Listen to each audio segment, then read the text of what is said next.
أعوذ بالله من الشيطان الرجيم بسم الله الرحمن الرحيم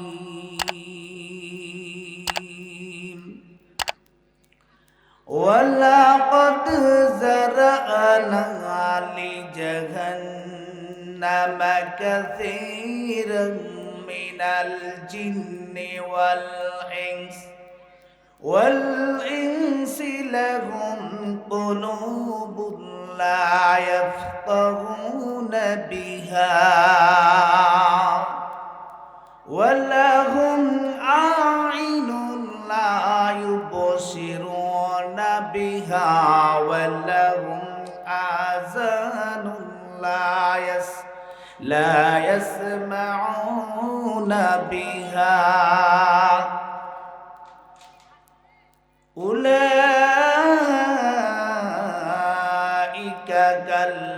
كالأنعام بل هم أضل أولئك هم الغافلون أو كما قال الله تعالى في شان رسول الله صلى الله عليه وسلم إن الله وملائكته يصلون على النبي يا أيها الذين آمنوا صلوا عليه وسلموا تسليما সকলে বলেন আল্লাহুম্মা সাইয়্যিদিনা মাওলানা মুহাম্মদ ওয়া আলা আলি মাওলা আলহামদুলিল্লাহ সুবহানাল্লাহি ওয়ালহামদুলিল্লাহি তামলাউ মা বাইনাস সামাওয়াতি ওয়াল আরদ।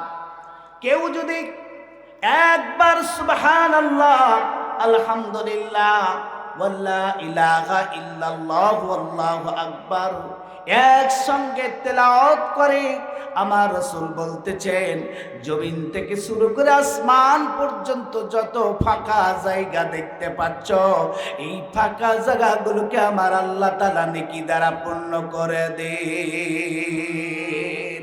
জিকির করেন সূরা আল আরাফের 179 নম্বর আয়াত। কত নম্বর আয়াত বলেন? কত নম্বর আয়াত? কোন সূরা? সূরা আল আরাফ। মনে থাকবে তো? একটি আয়াত তেলাওয়াত করেছি। এই আয়াতের উপরে আল্লাহ তাআলা আমাদের জন্য কি শিক্ষা, কি নসিহত, কি উপদেশ দিয়েছেন সেটা আমরা বাস্তব জীবনে শুনব। কি কি কারণে মানুষ জাহান্নামে যাবে? জাহান্নামের কারণ কি? মানুষ হওয়ার পরেও কেন আমরা জাহান্নামে যাব? আমরা মানুষ হওয়ার পরেও কেন ওই চতুষ্পদ জন্তুর চাইতে, পশুর চাইতে নিকৃষ্ট, জঘন্য? আজকে আয়াতে সে বিষয়টা আছে। আর হাদিসের দ্বারা আপনাদেরকে বুঝাইতে চাই, একজন মানুষ নামাজও পড়বে, রোজাও রাখবে, মুসলমান দাবিও করবে, তারপরেও যাবে জাহান্নামে। কয়টা কথা বললাম? মুসলমান নামাজ পড়বে, রোজা রাখবে, মুসলিম পরিচয় দিবে, তারপর সে যাবে জাহান্নামে। তাহলে কারা তারা? তাদের পরিচয় একটু জানার দরকার। যদি ওই চরিত্রটা, গুণটা আমার মধ্যেও থাকে, তাহলে ওটাকে বর্জন করার দরকার। কি কথা ঠিক না? কি রাগ করছেন? আর আল্লাহ তাআলা বলছেন এই আয়াতের মধ্যে অধিকাংশ জিন এবং মানুষ যাবে জাহান্নামে। কি কারণে যাবে জাহান্নামে? সে আয়াতের উপরেই আমি আমার আলোচনা রাখবো ইনশাআল্লাহ। বলেন তো, আমরা কি প্রত্যেকে জান্নাতে যেতে চাই কি চাই না? চান তো? সবাই চাই আমরা। আসুন বলেন তো, আমাদেরকে সৃষ্টি করেছেন কে? কে করেছেন? আমাদের হায়াতের মালিক কে? মরণের মালিক, আলো বাতাস দেওয়ার মালিক, সব কিছুর মালিক হলেন আল্লাহ। তাহলে আমরা কার কথা শুনবো? কার কথা শুনবো? আল্লাহ। এই পৃথিবীতে আমি কিভাবে চলবো, এই জন্য আমাকে আল্লাহ তাআলা একটা গাইডলাইন বুক দিয়ে দিয়েছে। এই কোরআনের আমাদের পথ চলার একটা গাইডলাইন। এই কোরআনকে বাদ দিয়ে যদি আমরা আমাদের ইচ্ছা মতন চলি, তাহলে আমরা কি হব? বিপদগ্রস্ত হব। কি কথা ঠিক না? একজন বাসের ড্রাইভার, তিনি চিন্তা করলেন আমি সারা জীবনে এই 50 বছর ধরে আমি বাস চালাই প্রতিদিন সামনে দিকে, তো আর এই পুরাতন জিনিস সিস্টেম ভালো লাগে না। কি করি? আমি আজ থেকে পিছনে গাড়ি চালাবো। আচ্ছা বলেন তো, পিছনে কতক্ষণ গাড়ি চালাইতে পারবে? হেল্পারে ঠাবড়ি টুবড়ি দিয়ে একটু সাইড শুট করতে পারে, পিছনে বলে। ও সিদ্ধান্ত না, আমি পিছনেই চালাবো। পিছনে চালাইতে লেগে রাস্তার ধারে বড় খাদ, পানিতে ভরপুর হয়ে আছে, পিছনে চালাইতে লেগে ওই খাদের উপরে ভিতরে পড়ে গেল। কি পড়বে না? পড়বে কি পড়বে না? যিনি বাস আবিষ্কার করেছেন তার একটা পদ্ধতি আছে, সিস্টেম আছে কিভাবে গাড়ি চালাইতে হবে। তার সিস্টেমকে যদি আপনি বাদ দিয়ে নিজের ইচ্ছা মতন ড্রাইভিং করতে চান, যেমন আপনি খাদে পড়বেন, তদরূপভাবে মহান আল্লাহ তাআলা আপনাকে আমাকে সৃষ্টি করেছেন, তার আমরা কিভাবে চলবো এই জন্য একটা গাইডলাইন কোরআন দিয়েছে। এই কোরআনকে বাদ দিয়ে যখন আপনি আপনার ইচ্ছা মতন মন গড়া মতাদর্শে চলতে চাইবেন, তখন আপনারা বিপদগামী হয়ে পথভ্রষ্ট হয়ে জাহান্নামে যাবেন। কথা বলেন ঠিক না বেঠিক? এই জন্য আমরা কথা শুনবো কার? আল্লাহ। আল্লাহর কথা কোরআন। আল্লাহর কথা কি? এই কোরআনের প্রতিটা অক্ষর কার? আল্লাহ। এদিকে মানুষ ইচ্ছা করলে কি একটা আয়াত তৈরি করতে পারবে? এটিকে আদৌ সম্ভব? সম্ভব নয়। এই জন্য আল্লাহ পাক বলছেন ওমান আসদাকু মিনাল্লাহি কিলা, আল্লাহর কথার চাই তার কার কথা সত্য হতে পারে? কি কথা ঠিক না? আল্লাহর কথা চাইতে কি কারোর কথা সত্য হতে পারে? দেশের নেতা নেত্রী যতগুলো আছে, এইগুলোর কথার কোনো ডকুমেন্ট নাই। সকালে এক কথা বলে, বিকালে এক কথা বলে। কি কথা ঠিক না? রাজনৈতিক সুবিধা লাগার জন্য, পাওয়ারে যাওয়ার জন্য, এমপি হওয়ার জন্য রাতকে দিন বেলায়, দিনকে রাত বেলায়, এদের হলো নীতি। তা আমার আল্লাহ তাআলা আমাদেরকে সৃষ্টি করেছেন, আমাদের লক্ষ্য উদ্দেশ্য হলো জান্নাতে যাওয়া। কোথায়? তাহলে এমন কিছু যদি আমরা কাজ করি যে কাজের কারণে আমরা জাহান্নামে যাব, কেউ তো আমরা জাহান্নামে যেতে চাই না, তাহলে কাজগুলো কি? ওই কাজগুলো থেকে আমাদেরকে কি পরিত্যাগ করতে হবে, বর্জন করতে হবে। ওইগুলো আমাদের সম্পর্কে এখন পরিচয় দরকার। আমার আল্লাহ তাআলা বলেন ওয়ালাকাদ যারআনা লিজাহান্নামা কাসীরাম মিনাল জিন্নি ওয়াল ইনস। ওয়ালাকাদ মানে অবশ্যই, মাস্টবিক, যারআনা আমি সৃষ্টি করেছি, লিজাহান্নামা জাহান্নামের জন্য, কাসীরাম মিনাল জিন্নি ওয়াল ইনসি অধিকাংশ জিন আর মানুষকে। আল্লাহ রাসূল বলতেছেন 1000-এর মধ্যে 999 জন যাবে জাহান্নামে, একজন যাবে জান্নাতে। চিন্তা করে দেখেছেন? আর এই কোরআনের আয়াতে বলছে অধিকাংশ। তাহলে 100 জনের মধ্যে 51 জন হলেও তো বেশি। কি কথা ঠিক না? আসলে কেন যাবে? কারণটা কি? আমরা তো মানুষ, আমাদেরকে জাহান্নামের জন্য তৈরি করেছেন, সৃষ্টি করেছেন। আল্লাহর কি আমাদের উপর খুব রাগ, ক্ষোভ? আল্লাহ জাহান্নামে দিতে চান না। আমাদের নেচার, স্বভাব, চরিত্রের কারণে আল্লাহ আমাদেরকে সবকিছু দেওয়ার পরও যখন আল্লাহর বিধান মতো চলবো না, তখন আল্লাহ পাক রাগান্বিত হয়ে আল্লাহ পাক আমাদেরকে ভর্ৎসনা করেছেন। আল্লাহ পাক সাবধানতার জন্য তোমাদেরকে জাহান্নামে আমি বলব। আল্লাহ পাক বলেন এই পৃথিবীতে অধিকাংশ মানুষ আর জিন জাতি যাবে জাহান্নামে। কি কারণে যাবে ভাইরা আমার, ও আমার মা বোনেরা, ও আমার প্রাণের ভাইরা, আমার গ্রামবাসীরা, আপনারা একটু খুব মনোযোগ সহকারে শুনেন। আল্লাহ পাক বলেন লাহুম কুলুবুন লা ইয়াফকাহুনা বিহা। আমি আল্লাহ তাআলা এই মানব জাতি আর জিন জাতি, দুই জাতির আমি আল্লাহ হৃদয় দিয়েছিলাম, অন্তর দিয়েছিলাম, মন দিয়েছিলাম। এই হৃদয় দিয়ে, অন্তর দিয়ে ভালো কিছু উপলব্ধি করেনি। কি করেনি? ভালো কিছু উপলব্ধি করেনি, বুঝতে চেষ্টা করেনি। এরকম লোক আছে কি আছে না বলেন?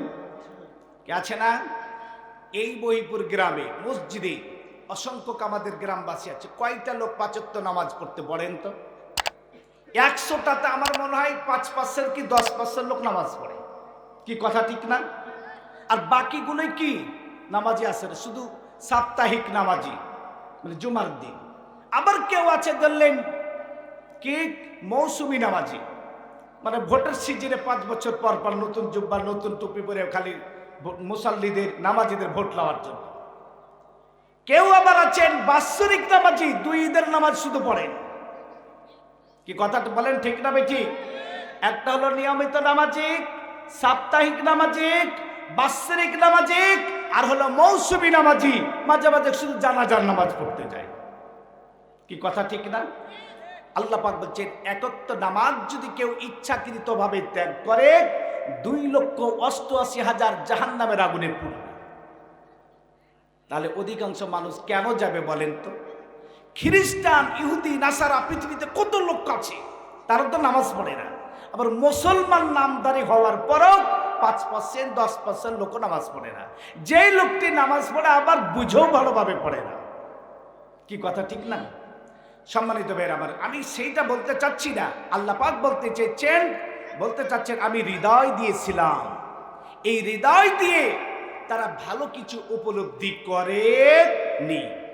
এখন কি কি উপলব্ধির বিষয়গুলা আপনারা বলবেন হুজুর আমরা তো ভালো মন্দ উপলব্ধি করি, বুঝতে চেষ্টা করি, তাহলে কোন জিনিসগুলো আমরা বুঝতে পারি না, বোঝার চেষ্টা করি না, যার কারণে আমাদেরকে কি জাহান্নামে যেতে হবে? শুনতে চান কি চান না? কারা কারা চান একটু হাত তুলে সাক্ষী করেন তো। লিল্লাহে তাকবীর, লিল্লাহে তাকবীর। কোরআন হাদিস যেখানে, কোরআন হাদিস নাই যেখানে, আল্লাহ পাক এই পৃথিবীতে আছে, এটা উপলব্ধি করতে হবে, বুঝতে হবে, মনে প্রাণে বিশ্বাস করতে হবে আমাদের সৃষ্টিকর্তা একজন আছেন। কথা বলেন ঠিক না বেঠি? আল্লাহ পাক বলেন কাইফা তাকফুরুনা বিল্লাহি ওয়া কুনতুম আমওয়াতান ফাহিয়াকুম সুম্মা ইউমীতুকুম সুম্মা ইহয়ীকুম সুম্মা ইলাইহি তুরজাউন। তোমরা কিভাবে আমাকে অস্বীকার করো? তোমাদের কোনো অস্তিত্ব ছিল না, আমি তোমাদেরকে জীবন দিয়েছি, তোমাদের মৃত্যু দিব, আবার তোমাদেরকে জীবন দিব, আবার আমার কাছে ফিরে আসতে হবে। কি কথা বলেন ঠিক না বেটি? আমাদের কোনো অস্তিত্ব ছিল না, আমাদের অস্তিত্ব দিয়েছেন কে? কে দিয়েছেন? আল্লাহকে দেখা যায় না, দেখা যায় চোখে দেখা যায়, কিন্তু হৃদয় দিয়ে বিশ্বাস করতে হবে এই পৃথিবী এমনি সৃষ্টি হয়নি, এর পিছনে নিশ্চয় একজন কারিগর আছে। কথা বলেন ঠিক না বেটি? এই জন্য এটাতে উপলব্ধি করতে হবে, বুঝতে হবে। যেমন বিল্ডিং তৈরি হয় না মিস্ত্রি ছাড়া, ফার্নিচার তৈরি হয় না কাঠমিস্ত্রি ছাড়া, দর্জি ছাড়া যেমন পোশাক হয় না, তেমন একজন সৃষ্টিকর্তা ছাড়াই আসমান জমিন কিছুই হয়নি। কথা বলেন ঠিক না বেটি? এই জন্য এটা উপলব্ধি করতে হবে এই পৃথিবীতে আল্লাহ একজন আছেন। দিনগুলি সব একই রকম, পার্থক্য নেই মোটে, সাদা কালো বাচ্চাগুলো কেমন করে ফুটি। পশু পাখি কয় না কথা, মানুষ কেন কয়? আচ্ছা মানুষ বলো দেখি এইগুলি কেমন করে হয়? আমরা সবাই বাস করি এই পৃথিবীর অঙ্গে, হাতের লেখা বুকের চেহারা আর গলার কণ্ঠস্বর মিলে না কারো সঙ্গে। কথা বলেন ঠিক না ভাই? ঠিক মিলে নাকি এগুলা? মিলে কি? মিলে না। এইগুলি হলো সব প্রভুর দান। নত শিরে সিজদা করো ওহে মুসলমান। আমাদের এই যে ধরলেন কারেন্টের লাইন আছে, কোন যুবককে যদি বলে যুবক তোমাকে 2 লক্ষ টাকা দেওয়া হবে, কারেন্টের একটা লাইন ফল্ট আছে, প্লাস্টিকের কভার নাই, ওই জায়গাতে হাত দিতে হবে, বিদ্যুৎ নাই, ও বলবে 2 লক্ষ কেন 5 লক্ষ টাকাও যদি দিতে চান, বিদ্যুৎ নাই তো কি হচ্ছে, চোখের পলকে বিদ্যুৎ চলে আসতে পারে, আমাকে ধরে নিবে। কি কথা ঠিক না? আমাদের সাবেক মেম্বার সাহেব কালাম মেম্বারের বিল্ডিং এ ওই যে একজন মার্কলের মানে ছাদ ঢালাই করে পাশে শুধু গেছিল, তাকে ওকে ধরে নিয়ে সঙ্গে সঙ্গে শেষ করে দিয়েছে পুড়িয়া। কি কথা ঠিক না? কারণ কি দেখা যায় চোখে? বলেন, যাওয়া আসা কি দেখা যায়?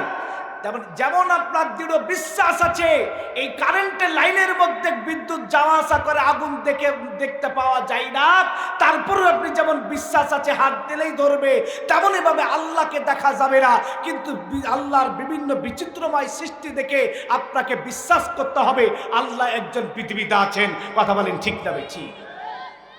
এটা উপলব্ধি। আসুন 2 নম্বর উপলব্ধি হচ্ছে ইবাদত পাওয়ার যোগ্য কে, কার আনুগত্য করবেন, কার গোলামি করবেন, কার দাসত্ব করবেন, এটাকে একটু উপলব্ধি করবেন না? চিন্তা করবে, দেখবেন না আপনাকে আল্লাহ পাক এই পৃথিবীতে পাঠিয়েছেন শুধু কি খালি খাও দাও ফুর্তি করো, দুনিয়াটা মস্ত বড়, নগদ পাও হাত পেতে লাও, বাকির খাতা শূন্য রাখো, এই জন্য কি আল্লাহ পাঠিয়েছেন? বলেন, আপনি যে কৃষি কাজ করেন, এই কৃষি কাজ করে আপনি উদ্দেশ্যটা কি?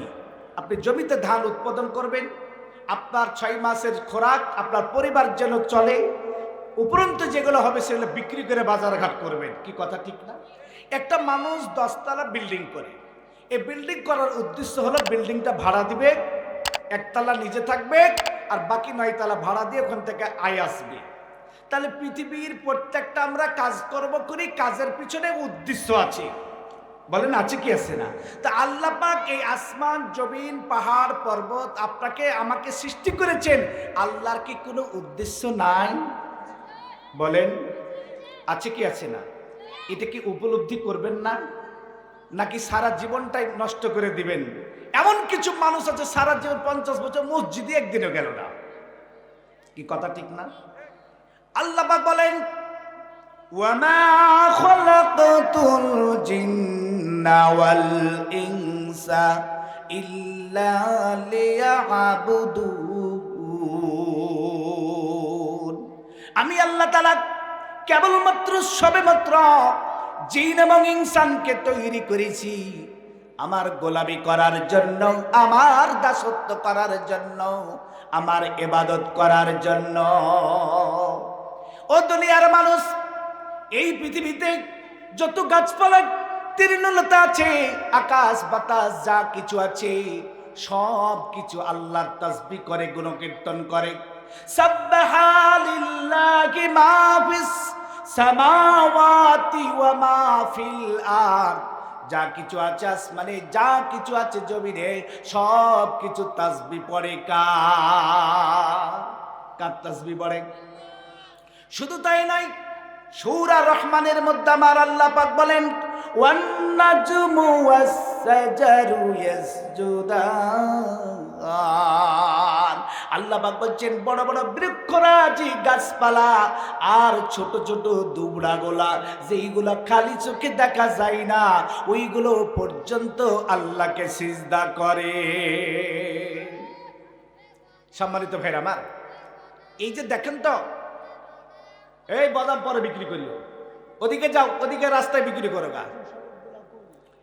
ভাইরা আমার, মা বোনেরা আমার, একটু বুঝার চেষ্টা করে, উপলব্ধি করে। এই যে আল্লাহ মাথাতে চুল দিয়েছে, কি কথা ঠিক না? কোথায় চুল দিয়েছে?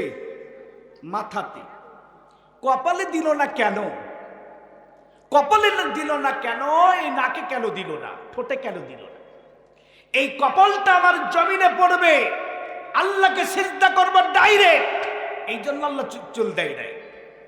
আপনি নাক জমিনে থাকে এই জন্য দেয় নাই, এই ঠোঁট দ্বারা আপনার আল্লাহ জিকির করবেন এর জন্য দেয়নি। এই দুই হাতের অপর পৃষ্ঠায় চুল আছে, পৃষ্ঠা কেন নাই? এই জাহাজটা জমিনের উপরে পড়বে সিজদা দেওয়ার জন্য। জমিনের উপরে আপনি খাড়ো হবেন এর জন্য পায়ের তলাতে নাই, ডাইরেক্ট আল্লাহর সঙ্গে যেন আপনার সাক্ষাৎ হয়, যেন ডাইরেক্ট সিজদা দিতে পারেন, এই জন্য আমাদের এই বডিতে নাই। কোনোদিন কি চিন্তা করে দেখেছি? কোনদিন কি বুঝতে চেষ্টা করেছি? আপনার জীবনটা আপনি অতিবাহিত করে দিলেন, শেষ করে দিলেন, আপনি আল্লাহর দাসত্ব করলেন না, গোলামি করলেন না। তাহলে এই পৃথিবীতে যদি আল্লাহর কাজ না করেন, নামাজ পড়লেন না, আল্লাহর হুকুম মানলেন না, আর মৃত্যুর পরে যখন আমরা কবরে লাশ রাখি তখন কি বলি? বলেন কি বলেন? মানে কি? মানে রসুলের, আল্লাহর নামে শুরু করলাম, রসুলের দলে দিয়ে দিলাম। আচ্ছা, সারা জীবন রসুলের দল করবেন না, সারা জীবন আল্লাহর গোলামি করবেন না, সারা জীবন আল্লাহকে সিজদা করবেন না, নামাজ পড়বেন না, আল্লাহর হুকুম বলবেন, আর মৃত্যুর পর আল্লাহর দলে দিয়ে দিবেন, আর আল্লাহ পাক নিয়ে নিবে, আল্লাহ রসুল নিয়ে নিবে? বলেন, আমরা কোনোদিন এটিকে উপলব্ধি করেছি? এই জন্য তাহলে আপনি যদি রসুলের দলের লোক হতে চান, তাহলে রসুলের দলের, রসুলের কথা অনুযায়ী আপনাকে চলতে হবে, রসুলের দেখানো পথে আপনাকে চলতে হবে। কথা বলেন ঠিক না বেটি? এই জন্য আসুন সম্মানিত ভাইরা আমার, আজকে থেকে সিদ্ধান্ত নিতে হবে, এই পৃথিবীটা হলো ক্ষণস্থায়ী জীবন। ক্ষণস্থায়ী জীবন না? আমার লাশের খবর বন্ধু জানবে একদিন জানি, কাঁদবে সবাই, ফেলবে শুধু দুই নয়নের পানি। কার কখন মৃত্যু চলে আসে এটা কেউ বলতে পারবে না। আল্লাহ পাক বলছেন ওয়ালা তাজিরু ওয়াজিরাতুন বিজরা উখরা, কেউ কারি বোঝা বহন করবে না, প্রত্যেককে তার নিজের নিজের আমলনামা নিয়ে বোঝা নিয়ে উঠতে হবে। এই দুনিয়াতে চুরি করে, চাঁদাবাজি করে, লুটপাট করে স্ত্রীকে খুশি করছেন, ছেলে মেয়েকে খুশি করছেন, বাড়ি করছেন, গাড়ি করছেন, লন্ডনে, আপনার কানাডায় বাড়ি করছেন, কিন্তু মৃত্যুর পর এই স্ত্রী, এই ছেলে সন্তান আপনার এই পাপের ভাগ নেবে না। কথা বলেন ঠিক না বেঠি? এই জন্য আপনাকে কাজ করতে হবে। আসুন, 1 নম্বর পয়েন্ট হলো তাহলে আল্লাহকে চিনা, উপলব্ধি করা। 2 নম্বর হচ্ছে আল্লাহর অস্তিত্ব থেকে, আমার বডি থেকে উপলব্ধি করতে হবে, বুঝতে হবে আমি আল্লাহ পাক আমাকে অযথা সৃষ্টি করেনি, আল্লাহর গোলামি, আল্লাহর দাসত্ব করার জন্যই কি আমাকে সৃষ্টি করেছে। আল্লাহ পাক বলেন, এই পৃথিবীতে যত আমি হযরতে আদম আলাইহিস সালাম থেকে শুরু করে বিশ্বনবী জনাবে মুহাম্মদুর রাসূলুল্লাহ, জোরে বলেন সাল্লাল্লাহু আলাইহি সাল্লাম পর্যন্ত যতগুলা নবী, যতগুলা রাসূল আমি পৃথিবীতে পাঠিয়েছি, প্রত্যেকটা নবী রাসূলদের দায়িত্ব, কর্তব্য ছিল একটা। কয়টা কর্তব্য ছিল? সবার দাওয়াত ছিল একটাই, সকল নবী রাসূল একটাই দাওয়াত দিতেন। আল্লাহ পাক সুন্দরভাবে বলে দিতেছেন, ওয়ালাকাদ বাআসনা ফি কুল্লি উম্মাতির রাসূলান আন ইবুদুল্লাহ ওয়াজতানিবুত তাগুত। জোরে বলেন আল্লাহু আকবার। আল্লাহ পাক বলেন, ওয়ালাকাদ বাআসনা ফি কুল্লি উম্মাতির রাসূলান, আমি আল্লাহ তাআলা প্রত্যেকটা উম্মতের মধ্যে, প্রত্যেকটা সম্প্রদায়, উম্মত মানে দল, উম্মত মানে গোত্র, উম্মত মানে সম্প্রদায়, উম্মত মানে পার্টি, উম্মত মানে হলো এলাকা, জনপদ, প্রত্যেকটা সম্প্রদায়ের মধ্যে আমি নবী রাসূল পাঠিয়েছি। এই নবী রাসূলদের কাজ ছিল আনি ইবুদুল্লাহ, একমাত্র আল্লাহর ইবাদত, আল্লাহর আনুগত্য, গোলামি করার জন্য মানুষকে আহ্বান করা, ডাকা। ওয়াজতানিবুত তাগুত, আর হলো তাগুত হলো আমরা আল্লাহর সৃষ্টি, আল্লাহ আমাদের বিধান দিয়েছেন, আল্লাহ আমাদের শরীয়ত দিয়েছেন, আল্লাহর বিধান বাদ দিয়ে মানুষ যখন তার নিজের মতাদর্শ, নিজের তৈরি করা আইন, নিজের তৈরি করা বিধান দিয়ে যেন মানুষ না চলে, ওই আল্লাহর আইন বাদ দিয়ে মানুষের গোলামি করা যাবে না। মানুষের গোলামি করা বাদ দিয়ে একমাত্র আল্লাহর আইন মানতে হবে। ও আমার ভাইরা আমার, বলেন তো, একটা কুকুরকে আর একটা কুকুরের আইন মানে? একটা গরুকে আর একটা গরুর আইন মানে? একটা ছাগলকে একটা ছাগলের আইন মানে, একটা শ্রীগালকে আর একটা শ্রীগালের আইন মানে, একটা বাঘকে আর একটা বাঘের আইন মানে। তাহলে একটা পশু যেমন আরেকটা পশুর আইন মানে না, আপনি শ্রেষ্ঠ সৃষ্টি সেরা আশরাফুল মাখলুকাত, আপনি মানুষে কেন আর একজন মানুষের আইন মানবেন? আইন মানতে হবে একমাত্র আল্লাহর। কার আইন মানতে হবে?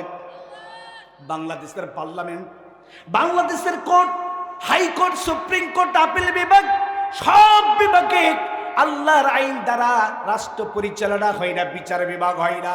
এটা হলো ব্রিটিশের তৈরি করা সংবিধান, ব্রিটিশের তৈরি করা আইন, যে আইনের মাধ্যমে চোর চুরি করলে ফাঁক বেঁচে যায়, একজন মানুষ হত্যা করলে মানুষ বেঁচে যায়, ডাকাতি রক্ষা করতে পারে না, ছিনতাই রক্ষা করতে পারে না, দুর্নীতি বন্ধ করতে পারে না। এই জন্য এই সমাজে কোনো হানাহানি মারামারি বন্ধ করতে পারে না, জেনা ধর্ষণ বন্ধ করতে পারে না।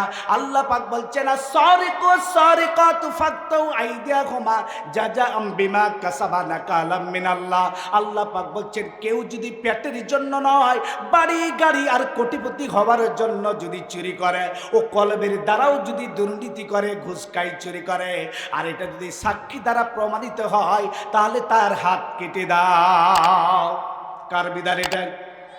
এই বাংলাদেশের এই আইনটা যদি থাকতো, আপনার আমার ভ্যাটের টাকা, ট্যাক্সের টাকা লুটপাট করে, আত্মসাৎ করে, দুর্নীতি করে কোটি কোটি টাকা কানাডায় আর বিদেশে পাচার করতে পারতো না। কথা বলেন ঠিক না বেঠি? আমাদের দেশের যারা এমপি, মন্ত্রী, নেতা, নেত্রী, তাদের ছেলে মেয়ে বাংলাদেশে থাকে না, সব বিদেশে থাকে এরা, আর ওরা থাকে বাংলাদেশে বাথান বাড়ি। কথা ঠিক না? কোন রকম হইলেই আগেই পাই সত্যি। কথা বলেন ঠিক না বেটি? রাগ করছেন নাকি? তাহলে আল্লাহ পাক বলছেন একটা যদি চোরের প্রকাশ্যে দেবালোকে যদি বিচার করা হতো, তাহলে বাংলাদেশে আর কোন দ্বিতীয় চোর এসে আপনার আমার জনগণের টাকা আত্মসাৎ করে, দুর্নীতি করে দেশটাকে খোকরা করতে পারত না। কথা বলেন ঠিক না বেটি? এই জন্য আল্লাহ তাআলা বলতেছেন নবীদের কাজ ছিল এইটা।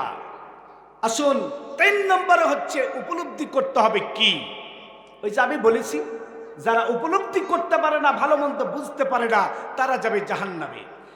আল্লাহ পাক বলছেন বন্ধু নির্বাচনের ক্ষেত্রে আমরা তো একা একা চলতে পারি না। কি বলেন? পারি? বলেন পারি নাকি? আমরা সামাজিক জীব। আল্লাহ পাক বলছে বড় হলে যেমনই প্রাইমারি স্কুলে ভর্তি হবে তখনই তোমার বন্ধু শুরু হয়ে গেল।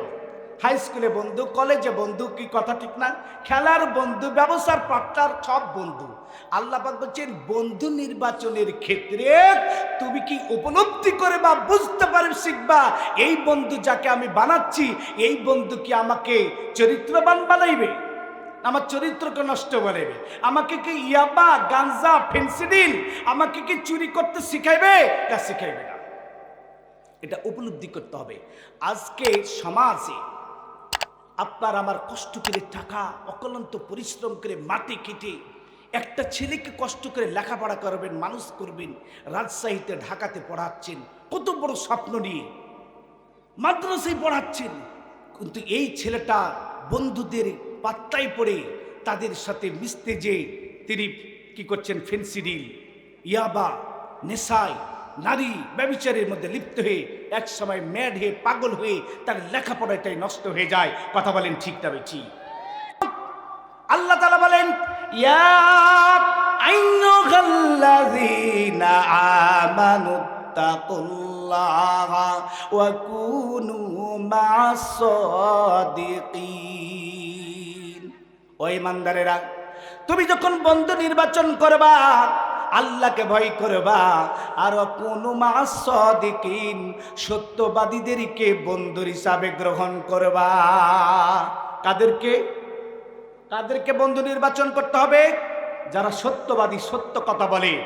সম্মানিত ভাইরা আমার, আপনাদের আমাদের এলাকায় এক সময় রাস্তাতে কাদা ছিল, এখনো তো রোড হয়ে গেছে। তারপরে যেগুলা কাঁচা এলাকাগুলো তো পানি ধরে থাকে না, কাদা থাকে না। এখন গোলাপ ফুল যদি 4-5টা গোলাপ ফুলকে আপনি ছিঁড়ে যদি ওই কাদার ওখানে রেখে দেন, 8 দিন পর 1 সপ্তাহ দেখবেন ওই কাদাটা গোলাপের মতন সেন্ট করে। করবে কি করবে না?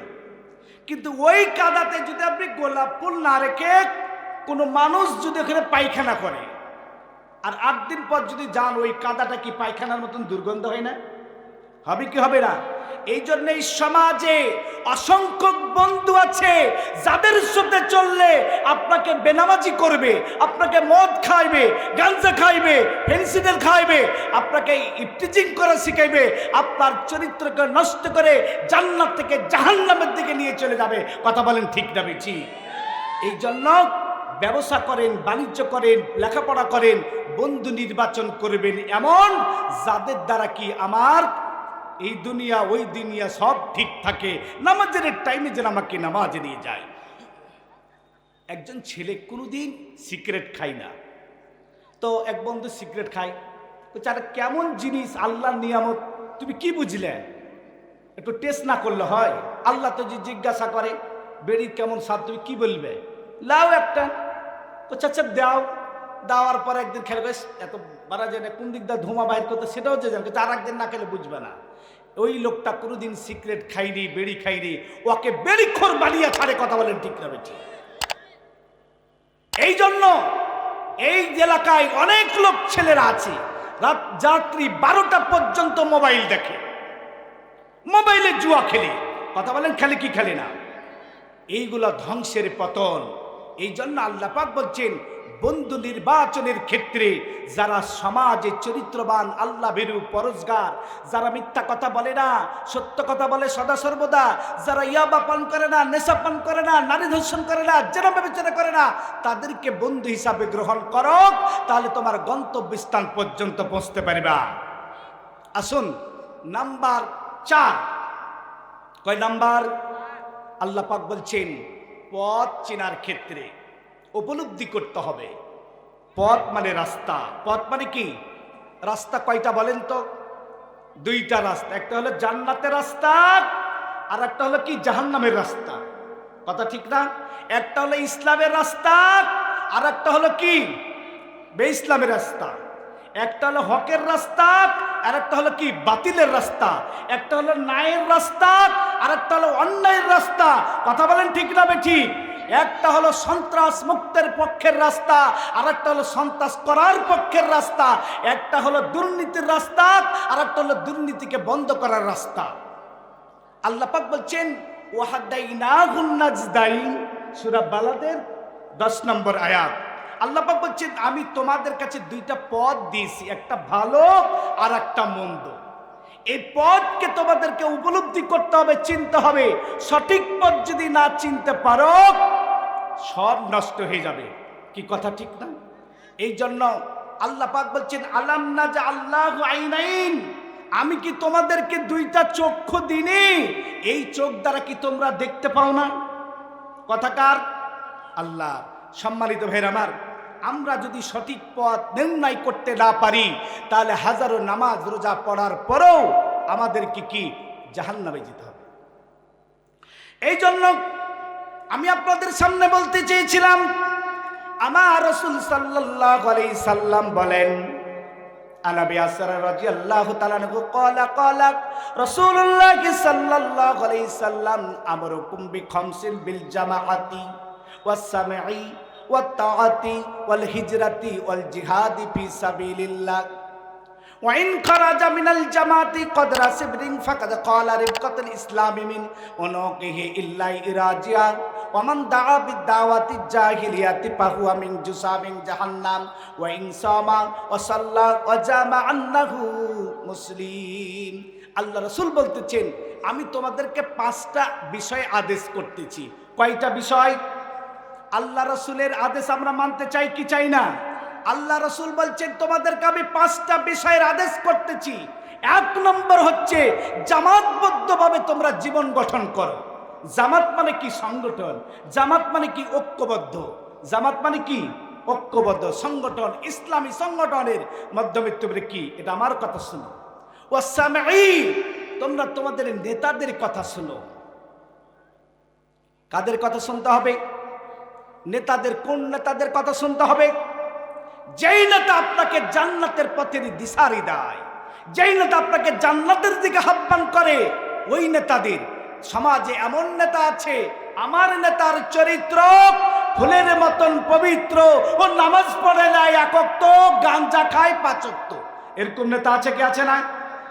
সমাজে আছে কি আছে না? আল্লাহ পাক বলছেন এই সব নেতাদের আনুগত্য করা যাবে না, কথা শোনা যাবে না। যেই নেতা নিজে দুর্নীতিবাজ, চাঁদাবাজ, লুটপাট করে, অগ্নিসংযোগ করে, এই সব নেতা নয়। যেই নেতা নিজে হলো নিজে কর্মীদের জন্য কাজ করে, 1 টাকাও অবৈধ নিজে খায় না, যে নেতা নিজে মদ খায় না, গাঁজা খায় না, নামাজের টাইমে নামাজ পড়ে, এইরকম নেতার আনুগত্য করতে হবে, কথা শুনতে হবে। এরপর বলছো তাআতি, আনুগত্য করো নেতার। এরপর বলবো ওয়াল হিজরাতি, এবং কি করো? ত্যাগ করো। আমার মধ্যে লোভ আছে, লালসা আছে, খারাপি আছে, সব কিছু আছে, সব কিছুকে ত্যাগ করতে হবে।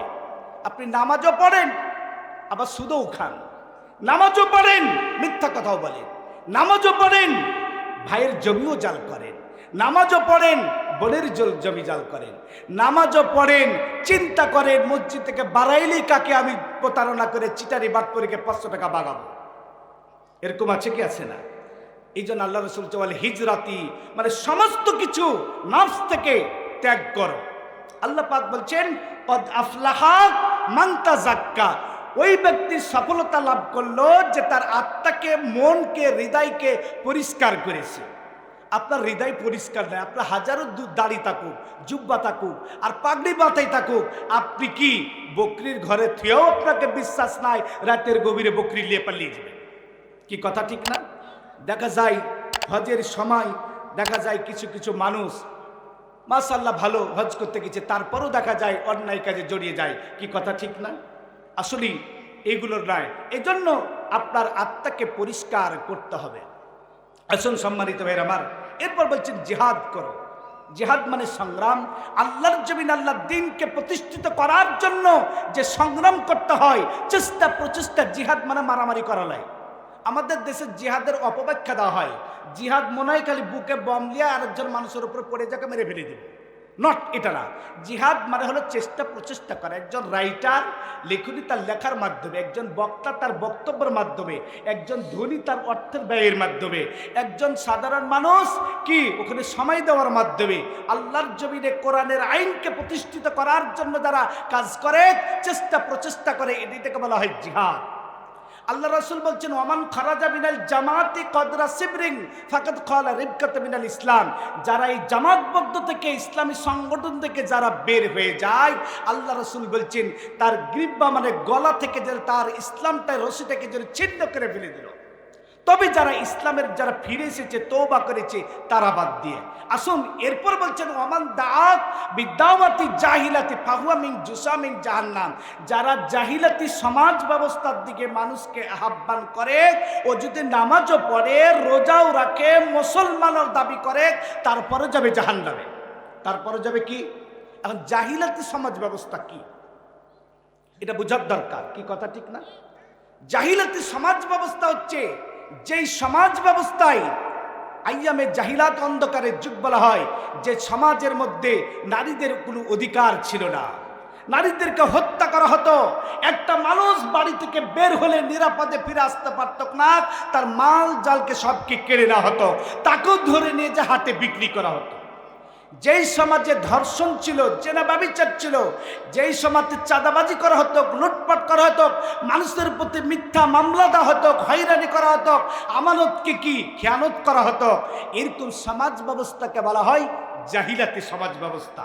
তাহলে বর্তমান প্রেক্ষাপটেও যদি কেউ এরকম চায়, সমাজ ব্যবস্থার দিকে আহ্বান করে, রাষ্ট্রের দিকে আহ্বান করে, যেই রাষ্ট্রেতে চুরি করবে, অন্যায় করবে, দুর্নীতি করবে, মিথ্যা মামলা দিবে, ইনসাফ কায়েম করবে না, জনগণের মাল আত্মসাৎ করবে, রাষ্ট্রের কোষাগারের মাল আত্মসাৎ করবে, দুর্নীতি করবে, এরকম রাষ্ট্র সমাজ ব্যবস্থার দিকে যদি কেউ আহ্বান করে, ওটা হলো জাহিলাতি সমাজ ব্যবস্থা।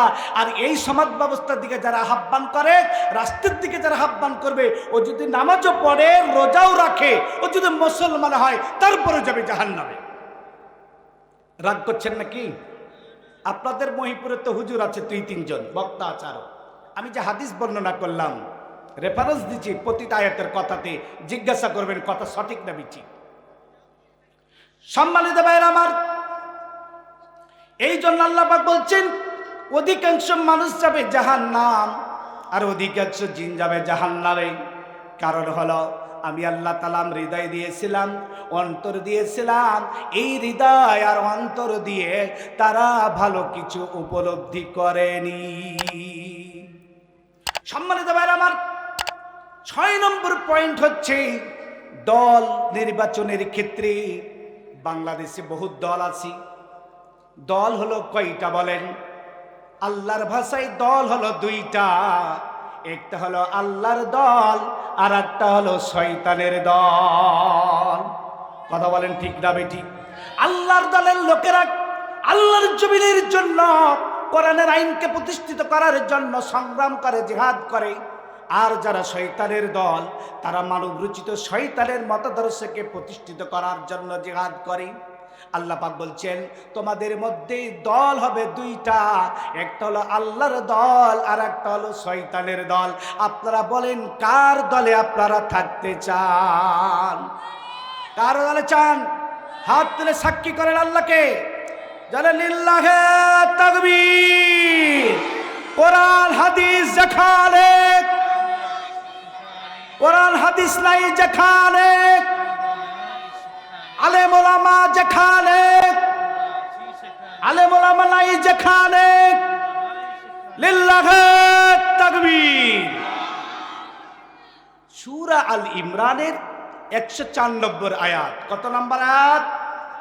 আল্লাহ বলছেন ওয়ালতাকুম মিনকুম উম্মাতুন ইয়াদউনা ইলাল খায়র ওয়া ইয়া'মুরুনা বিল মারুফি ওয়া ইয়ানহাউনা আনিল মুনকার ওয়া উলাইকা হুমুল মুফলিহুন। আল্লাহ বলছেন তোমাদের মধ্যে ওয়ালতাকুম মিনকুম উম্মাতুন, তোমাদের মধ্যে এমন একটা দল থাকা উচিত। কে বলছেন? বলছেন কে বলছেন? আল্লাহ বলছেন উম্মত মানে দল। এমন একটা দল থাকা উচিত যেই দলেরা মানুষকে কল্যাণের দিকে আহ্বান করবে। কিসের দিকে আহ্বান করবে? কল্যাণ মানে কি? মানুষ মানুষের জন্য কল্যাণের কাজ করবে, মানুষ মানুষের উপকার করবে, মানবতা মানবতার জন্য কাজ করবে। তাতে দেশ ধর্মের লোক হোক, খ্রিস্টান হোক, হিন্দু হোক, বৌদ্ধ হোক, সে যদি মানুষ হয় আর একটা মানুষ যদি বিপদগামী হয়ে যায়, একটা মানুষ যদি ক্ষতিগ্রস্ত হয়, ওই মানুষটাকে কল্যাণের দিকে আহ্বান করবে। সম্মানিত ভাইরা আমার, একজন আলেম রাস্তা দিয়ে হাঁটতেছে, তো এই যে বর্ষার সময় দেখা যায় যে পোকাগুলো আছে, যেখানে আগুন জ্বলে, লাইট জ্বলে, সেখানে যায় কি যায় না? তো রাস্তার ধারে আগুন জ্বলতেছে আর পোকাগুলো সব আগুনে ঝাঁপ দিচ্ছে আর আগুনে পুড়ে শেষ। পোকা তো আর বুঝতে পারছেন এটা আগুন, ঝাঁপ দিলেই আমরা কি জীবন শেষ হয়ে যাবে। আলেমটা চিন্তা করলো এই পোকাগুলো তো সব শেষ হয়ে যাচ্ছে। তিনি দাঁড়িয়ে গেলেন, রাস্তার যেদিক দিয়ে পোকা আসছে এইভাবে ধরে নিয়েছে, একটা পোকা যেন আগুনে না যায়। পোকারা চিন্তা করলো আমরা হচ্ছে আগুন আমাদের আসল প্রেম প্রীতি, আর এই আগুনে আমরা যাচ্ছি আর এই যাতে দায়ীরা বাধা দিচ্ছে। সবাই মিলে সিদ্ধান্ত নিল এই আলেমটাকে একে আগে চতুর্দিকে আমরা কামড় দিই, শেষ করি, পথের কাটা। সব পোকাগুলা শুরু করলো। আলেমটা এক পর্যায়ে ঘায়ল হয়ে যে রাস্তায় পড়ে গেল আর পোকাগুলা সব আগুনে ঝাঁপ দিল। এই পোকাগুলা কি ভুল বুঝেনি? বলেন ভুল বুঝেছে কিনা? আলেমটা কি তাদেরকে রক্ষা করতে চাইনি?